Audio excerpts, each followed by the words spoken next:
Hermanos, tenemos en este pasaje, por así decirlo, una visión privilegiada de uno de los archivos secretos de la historia de Israel. Una misión encubierta en la que Josué manda a dos hombres para inspeccionar la tierra y especialmente la ciudad de Jericó.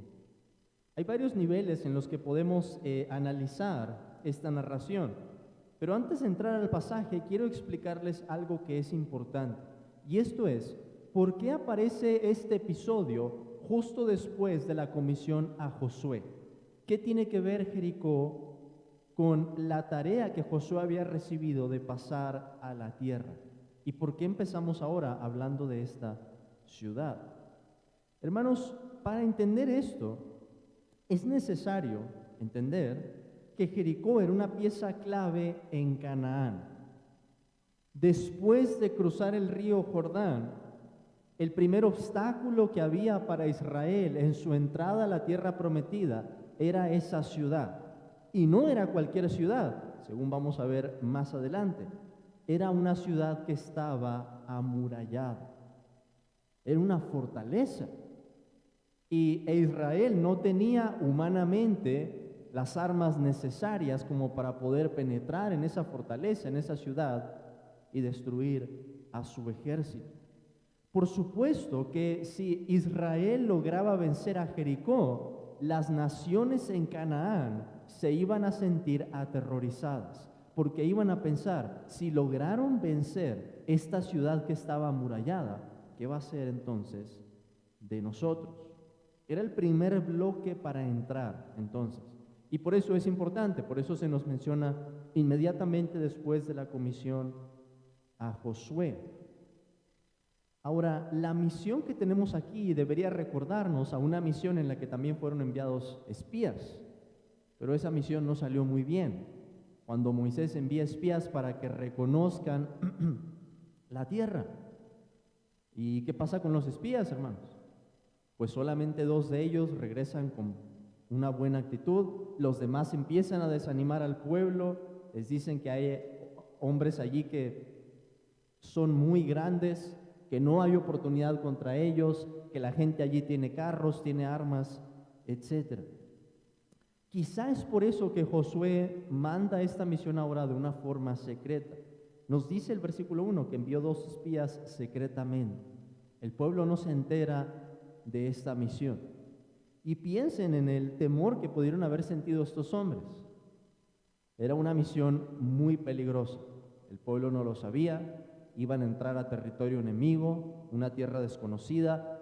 Por supuesto que si una persona viene de fuera y entra a un lugar, hermanos, inmediatamente se podría saber que esas personas no eran de allí. Si en una ciudad como esta a veces se puede notar por el tipo de ropa que está utilizando la gente o por las expresiones que muestra, imaginen lo difícil que sería para estos espías. Pero esta misión secreta nos lleva a considerar 2 cosas. En primer lugar, el informe providencial que ellos recibieron y después llevaron a Josué. Y en segundo lugar, tenemos aquí entretejida en esta historia una conversión inesperada. Tenemos un informe providencial y una conversión inesperada. ¿Cuál es el informe providencial? Para eso hay que ver lo que ocurrió con esta misión. El espionaje nunca ha sido una tarea fácil y estos hombres estaban arriesgando sus vidas. El reconocimiento que tenían que hacer abarcaría la topografía de la región, las fuentes de agua disponibles, la comida, las ciudades, el ejército, las puertas, las armas que tenían, etc. Providencialmente, hermanos, sin que sepamos los detalles de cómo ocurrió bien eso, llegaron a casa de Rahab. Y esta mujer, según nos dice el pasaje, tenía una reputación muy dudosa.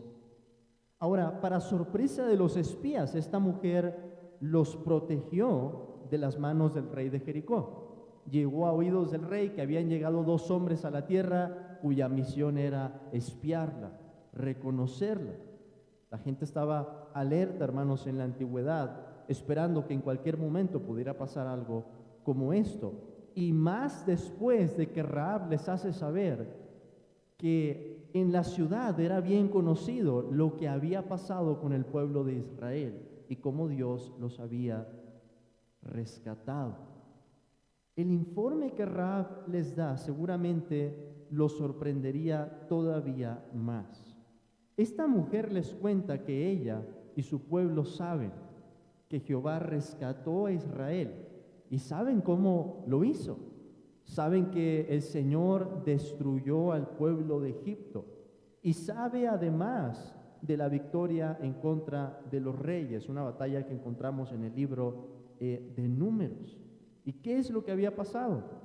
Nos dice el versículo 11, oyendo esto, ha desmayado nuestro corazón, ni ha quedado más aliento en hombre alguno por causa de vosotros, porque Jehová vuestro Dios es Dios arriba en los cielos y abajo en la tierra. El pueblo estaba espantado. Ahora, hermanos, pensemos en esto. ¿Cómo es que el pueblo se entera de eso? Creo que a veces cuando estamos leyendo los primeros 5 libros de la Biblia, especialmente Éxodo en este caso, no pensamos en cómo reaccionaría la gente que se enterara de que el pueblo de Israel había pasado por el medio de las aguas y que cuando Egipto quiso pasar, las aguas terminaron por hundirlos, los destruyeron. Pero esto es algo que el Señor ya había anunciado. Vean por favor Éxodo, capítulo 9, versículo 16. Éxodo 9, 16. Estas son palabras de Dios para Faraón, el rey de Egipto. ¿Qué es lo que le dijo el Señor? Y a la verdad yo te he puesto para mostrar en ti mi poder y para que mi nombre sea anunciado en toda la tierra. ¿Qué tenía que ver Faraón con que el nombre del Señor fuera anunciado en toda la tierra? Dios le está diciendo a Faraón, yo sé que no vas a dejar ir a mi pueblo, voy a endurecer tu corazón y voy a exaltar mi nombre con lo que voy a hacer. Y eso incluye la destrucción de Faraón. Y con esa destrucción, hermanos, el anuncio del Evangelio. El Evangelio según el Éxodo. El Evangelio que nos habla cómo Dios saca a su pueblo, destruyendo a sus enemigos y los lleva hacia una buena tierra, hacia la tierra prometida. En Éxodo 9:16 el Señor ya había dicho que esta noticia iba a ser conocida por los demás pueblos, por las naciones. Y esto es lo que vemos cuando llegamos al libro de Josué. En verdad, esta noticia se había dado a conocer. Las personas estaban hablando de lo que el Señor había hecho con el pueblo de Israel para rescatarlos. Y eso llegó hasta la ciudad de Jericó. El informe es entonces este. Ellos sabían de Jehová y ellos sabían que Jehová estaba a favor de Israel. ¿Qué significaría eso para los espías? Buenas noticias. El Señor iba delante de ellos, el Señor había traído su temor sobre esta ciudad y ellos podrían, ahora sí, pasar a la tierra de Canaán. Después de esconderse, siguiendo el consejo de Rahab, que les dice que se marchen al monte primero, y una vez que hayan regresado los hombres, ya van a poder pasar de nueva cuenta al campamento de Israel. Logran llegar para llevar el informe a Josué, y nos dice el versículo 24, y dijeron a Josué, Jehová ha entregado toda la tierra en nuestras manos, y también todos los moradores del país desmayan delante de nosotros. Qué diferente este informe al de los primeros espías que hicieron desmayar el corazón del pueblo. Ahora tenemos, hermanos, en el principio de esta historia, en el principio de Josué, un buen augurio de que las cosas se van a empezar a ver bien para el pueblo de Israel. Pero en medio de esa historia tenemos algo inesperado, la conversión de una mujer pagana. Y no cualquier mujer, como he dicho, una mujer de dudosa reputación, que la Escritura nos dice claramente que era una ramera. Todas las historias de conversión que tenemos en el Antiguo Testamento son hermosas, especialmente esas conversiones de los gentiles. Un sacerdote de Madián, el suegro de Moisés, que reconoce que Jehová era el Dios verdadero. Una moabita, Ruth. Un general leproso, Naamán. Y una mujer viuda también, por ejemplo, en tierras paganas, a quien va a visitar el profeta Elías. Y entre ellos tenemos a Rahab, una ramera, una mujer de Canaán. Y esto, hermanos, va a estar muy relacionado con lo que vamos a ver en la prédica hoy, que vamos a estar en el pasaje en el que Jesús dice: no he venido a llamar a justos, sino a pecadores. Tenemos un ejemplo de eso en el Antiguo Testamento. Eso no es solamente una doctrina del Nuevo. En el Nuevo lo vemos como algo revelado mucho mayor. Pero hay ejemplos de eso en el Antiguo Testamento, de cómo Dios salva a personas que consideraríamos son las más inesperadas. Vean lo que Rahab dice, hermanos, en el versículo 9. Vamos a analizar sus palabras, porque esta es su confesión de fe. En primer lugar, ella dice en el versículo 9: sé que Jehová os ha dado esta tierra. Dios había dicho al pueblo de Israel, de hecho se lo había dicho a Abraham desde un principio, se había prometido una tierra. Y Rahab dice: yo tengo la convicción de que es así. Ustedes van a ser los habitantes de esta tierra. Bueno, ¿y cómo se le ocurrió a ella semejante idea? Porque el temor de vosotros ha caído sobre nosotros, y todos los moradores del país se han desmayado por causa de vosotros, porque hemos oído. Es la misma forma en que hemos recibido el Evangelio. Recibimos el informe de lo que Dios ha hecho, la gran obra de Dios en Cristo, y entonces llegamos a creer. Para Rahab resultó de la misma manera. Ella oyó de la forma en que Dios había rescatado a Israel. Dice: y lo que habéis hecho a los dos reyes de los amorreos que estaban al otro lado del Jordán, a Sehón y a Og, a los cuales habéis destruido. Hermanos, Rahab está demostrando un verdadero temor por Dios. Todos en el pueblo de Jericó habían desmayado, pero no todos tenían un verdadero temor por Dios, si no la ciudad hubiera sido perdonada. Pero Rahab sí tenía un verdadero temor del Señor y quería identificarse con el pueblo de Dios. Es por eso que les pide que le salven la vida a ella y también a su familia. Rahab reconoce lo que Dios ha hecho y reconoce también, nos dice en el versículo 11, que Jehová es el Dios verdadero, porque Jehová vuestro Dios es Dios arriba en los cielos y abajo en la tierra. Esa es una confesión de fe. Rahab está diciendo: su Dios, el que los sacó a ustedes, es el Dios verdadero. Los dioses que adoramos aquí son ídolos, pero el suyo domina en los cielos y en la tierra. ¿Y qué hace? Consecuentemente pide misericordia para ella y su familia, y lo hace, hermanos, con otra demostración de fe. Os ruego pues ahora que me juréis por Jehová. ¿Por qué está pidiendo un juramento en el nombre del Señor? Porque ella está confesando en ese momento que es el Dios verdadero. ¿Y cuál es la señal segura que ella va a tener de que cumplan con esta palabra? Que juren en el nombre del único Dios verdadero, que juren por Jehová. Ahora, se nos dice aquí también que los dos espías le piden en el versículo 18 que ella atara en la ventana un cordón de grana, la ventana por la cual los había descolgado. Probablemente Rahab vivía a la orilla de los muros, a la orilla de la ciudad, por eso pudo descolgarlos. Pero, ¿qué significa ese cordón de grana?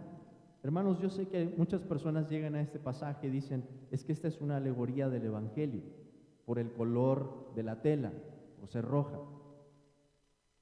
Y yo no diría que es una alegoría, pero quiero que pensemos en cuáles son las pistas que tienen que ver con el Éxodo y con el libro de Josué, porque vamos a descubrir algo, que esta escena se parece mucho a otra escena.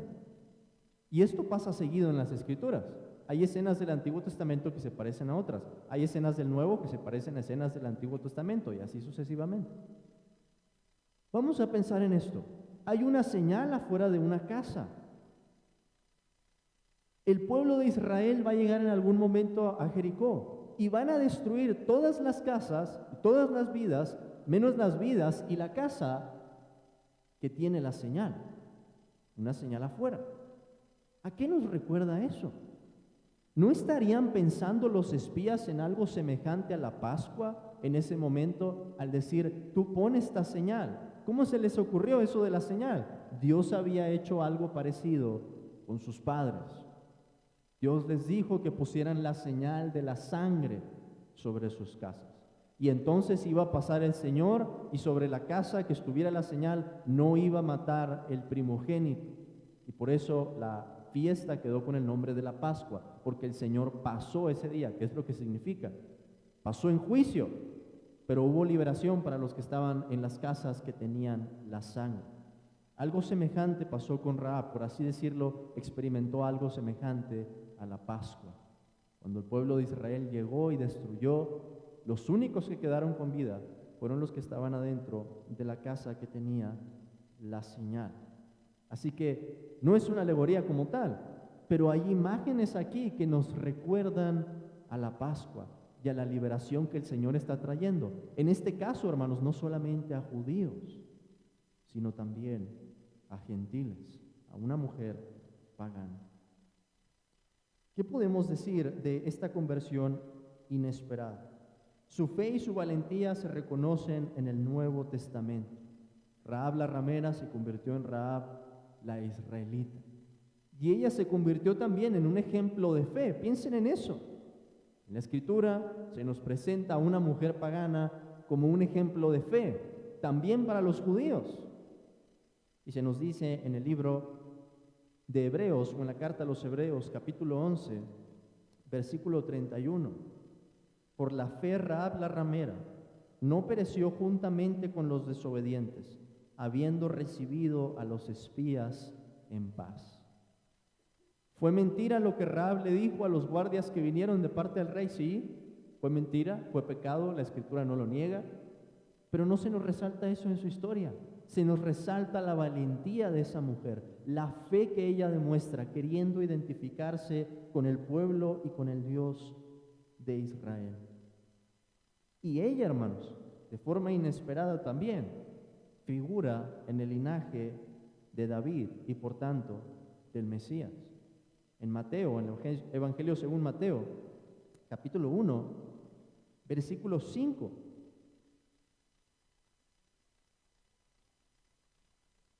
Se nos dice esto: Salmón engendró de Rahab a Booz, Booz engendró de Ruth a Obed, y Obed a Isaí, Isaí engendró al rey David. Está dentro del linaje mesiánico. ¿Qué nos enseña eso, hermanos? Que Dios se sirve de personas frágiles, de personas con una historia oscura, con un pasado tenebroso, y los usa de maneras que nosotros jamás podríamos esperar. ¿Por qué Dios hace eso? No por nosotros, sino para cumplir sus propósitos, por su fidelidad.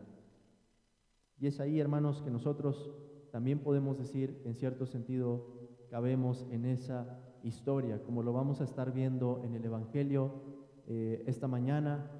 Jesús vino a llamar a personas como esa mujer y como nosotros para su reino. Hermanos, alegrémonos entonces con esa confianza de ver cómo Dios salva a quien Él quiere, cuando Él quiere, salva a las personas más inesperadas, o sea, nosotros, y salva con de esa manera que nos usa, que nos utiliza para propósitos de los cuales ni siquiera tenemos idea. Adoremos entonces, hermanos. Amén.